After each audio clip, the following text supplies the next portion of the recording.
שלום לכולם.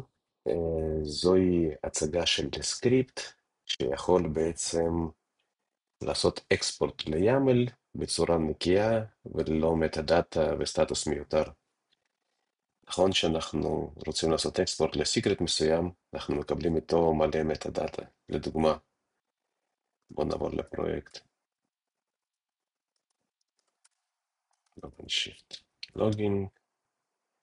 בואו נראה איזה סיקרטים יש לנו כאן.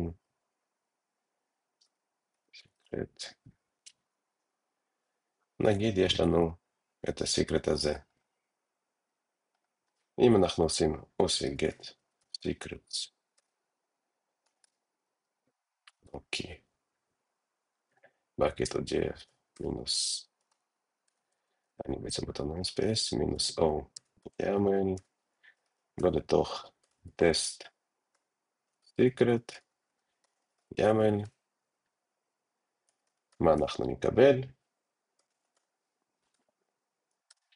אנחנו נקבל את כל המטה דאטה, creation, finalizer, כל הדברים האלה שאחר כך נצטרך למחוק אם אנחנו רוצים אחר כך להעלות את זה לגיט או להשתמש בזה בהמשך. אז מה בעצם אפשר לעשות?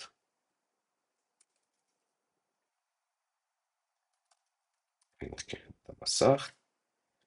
אפשר לקחת את הסקריפט הזה, OpenShift, export to YAML sh, ונגיד אנחנו רוצים בעצם בתור resource לעשות secret, והשם של הסיקרט זה loki bucket odf, ולתוך test secrets 2. ואז בואו ננסה השוואה. אם אנחנו מסתכלים שוב על test secret, אנחנו מקבלים את כל המטה דאטה, ואם אנחנו מסתכלים על test secret 2, אנחנו מקבלים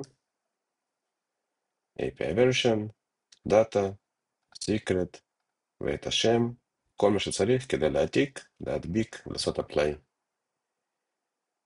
זה הכל. מקווה שהסקריפט יהיה שימושי.